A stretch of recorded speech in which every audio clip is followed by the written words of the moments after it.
Like any communications executive, I already work a job and a half as a vice president of public relations, but finding the time to be a college professor too has been great for my career.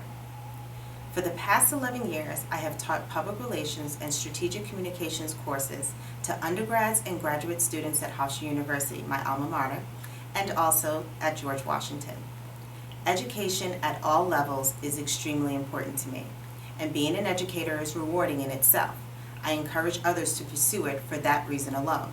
But teaching also makes me better at my job, and that's what I want to talk about here. There are two sides to this. First, teaching makes me a better manager. I can help junior staff to think strategically about their careers in a way that also supports business goals. Second, in a large organization, I work with executives from other professional backgrounds. Teaching has made me more effective at showing my peers how communications can be a business driver, not just a supporting player.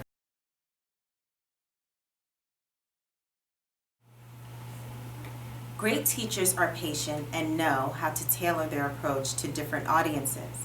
After all, learning is a process. It's not about making a point once and then moving on. Individual learning styles vary too. What works with grad students may not work with undergrads. Some people struggle with the strategic side of things, others with the practical. Once you embrace all of that, you can give each student something of real value that will last a lifetime. That perspective informs how I develop my staff. I want the people I manage to grow, to succeed, and to build fulfilling careers. And I know from my own teaching experience that this takes time and individual attention.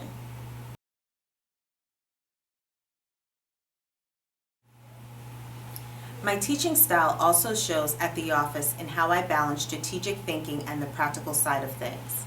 In the classroom, it's easy to get caught up in the theory. To counter that, I push my students to think about applying vague concepts to real-world situations. In the office, I do the opposite. When you are focused on a particular project, you may lose sight of the big picture. For that reason, we are constantly auditing our communications function. Are we serving the business as it evolves? Are we anticipating future needs? Is our overall approach working? Those efforts can look a lot like a classroom discussion, and that is a great thing. These audits also speak to my earlier point about developing talent. I want more junior staff members to fit into those long-term plans. I mentor them. I sit them down and say, here is how you can help the company most while also helping yourself. Let's make a plan.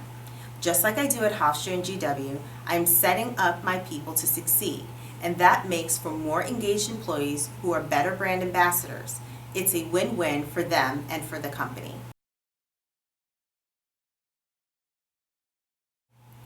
Now, this may not hold true in an agency where you're all in the same field and all know the business importance of communications.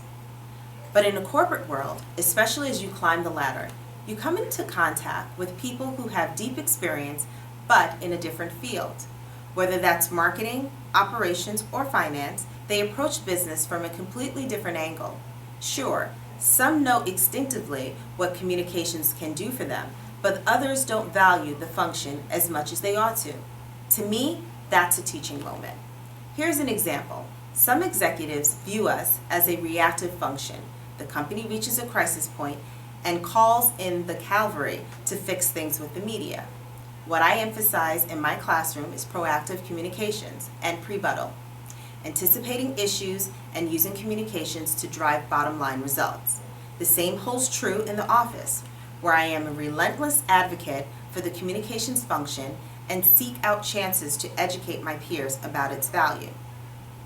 As in the classroom, I combine theory and practice. It's one thing to say we must be proactive. I get more traction by tying in real-world examples, media mentions, sentiment analysis, concrete data, proving that the strategy actually works. Without my background as an educator, I am not sure I would be so invested in this approach.